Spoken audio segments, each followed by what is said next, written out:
ayat. Ya Muhammad, katakanlah kepada manusia, siapa-siapa mau supaya Allah sayang kepada mereka, maka hendaklah mereka ikuti apa yang engkau telah bawa kepada mereka.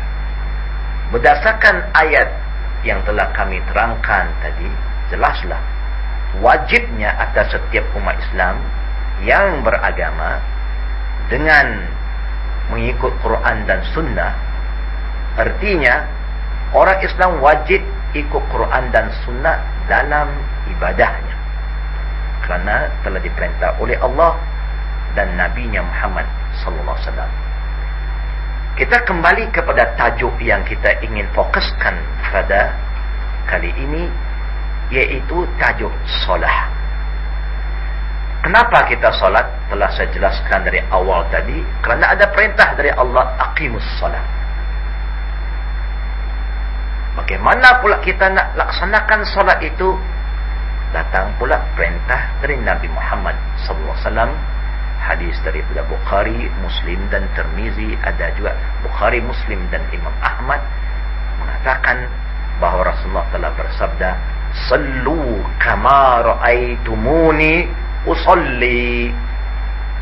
Artinya, hendaklah kamu semua umat Islam, kerana perintah itu adalah jamak sallu, berarti diperintah oleh Nabi, semua orang yang nak solat mestilah solat sebagaimana kita lihat Nabi Muhammad sallallahu alaihi wa alihi wasallam telah mendirikan salat. Saudara muslimin dan muslimat, kita memang sedar, kita terima hakikat bahawa kita tidak dapat lihat Nabi Muhammad sallallahu alaihi wasallam dengan mata kita secara pribadi, tetapi kita dapat lihat dengan ilmu pengetahuan. Di dalam kitab-kitab hadis, dalam Sahih Bukhari, Sahih Muslim dan lain-lainnya, telah menghurai satu persatu secara terperinci tentang gerakan Nabi Muhammad SAW dalam salat dan juga bacaannya. Maka oleh yang demikian, adalah wajib atas kita yang ingin mendirikan salat mengikut segala gerak-geri yang telah ditunjuk oleh Nabi dan bacaan-bacaannya. Dengan itu, kami ingin menunjukkan, kami ingin menyampaikan cara ibadat yang telah dikerjakan oleh Nabi secara praktikal, sekaligus dengan bacaan-bacaan yang telah dibaca oleh Nabi Muhammad sallallahu alaihi wa alihi wasallam. Dan cara yang kami akan tunjukkan kepada semua muslimin dan muslimat bukan cara yang direka oleh sesiapa, tetapi datang daripada Nabi kita Muhammad sallallahu alaihi wa alihi wasallam.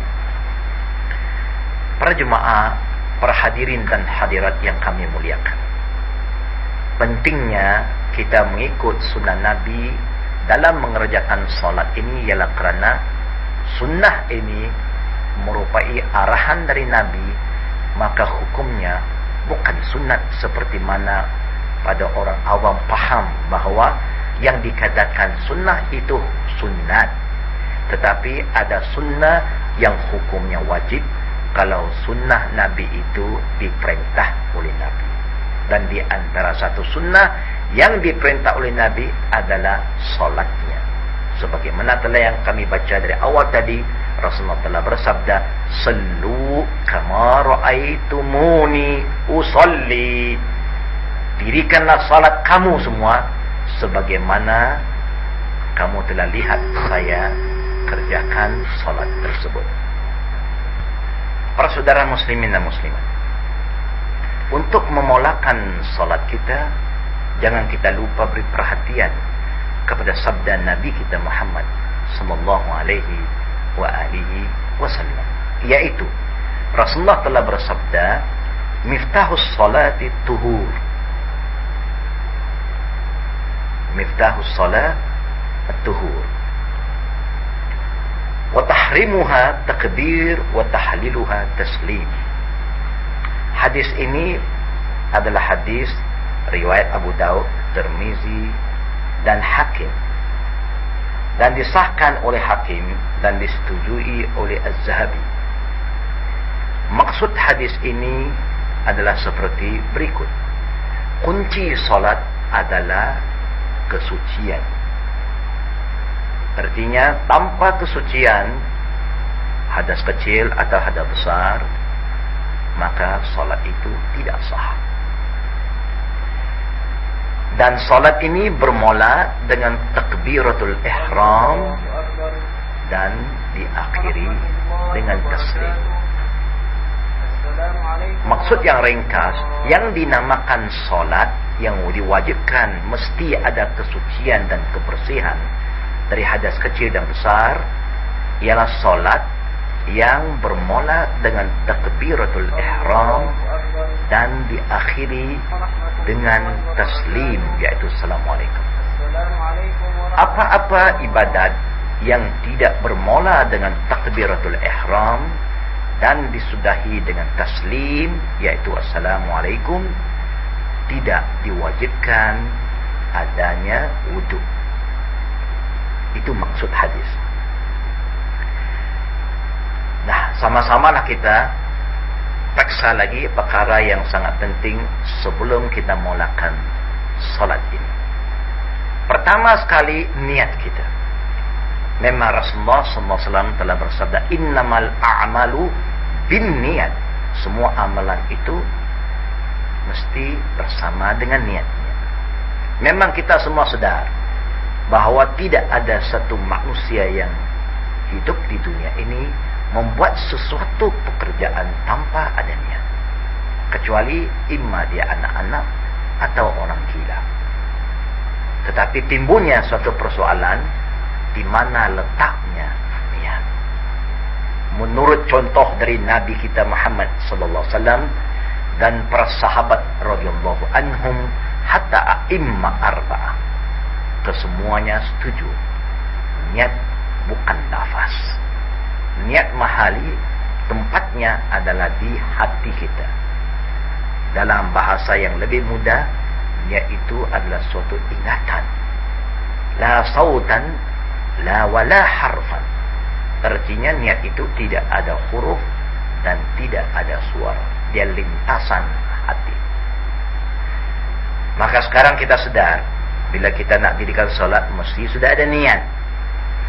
Maka bila sudah cukup, kita sudah habis wudhu kita, sudah sempurna wudhu kita, sekarang kita berdiri dan kita menghadap kiblat. Berdiri menghadap kiblat itu adalah perintah daripada Allah dan Nabi kita Muhammad sallallahu alaihi wasallam. Artinya tidak sah seseorang Islam mendirikan solat dengan sengaja tidak mau menghadap ke arah kiblat. Para muslimin dan muslimat, selepas kita sudah menghadap ke kiblat, barulah kita sebut takbir. Kita nak mula sekarang, kita sudah nak bermula untuk mendirikan salat. Lihat apa yang dipersembahkan oleh anak kita. Dia akan mula dengan takbiratul ihram dengan sebutan Allahu Akbar. Apabila dia sebut Allahu Akbar, mulalah pada ketika itu matanya hanya pandang tempat sujud, tidak pandang ke tempat lain, kerana itu dilarang oleh Nabi. Nabi perintah supaya setiap orang yang ingin dirikan salat, bila mulai takbiratul ihram, maka dia akan tumpukan perhatiannya di tempat sujud. Dan Nabi tak suruh kita pejamkan mata kita.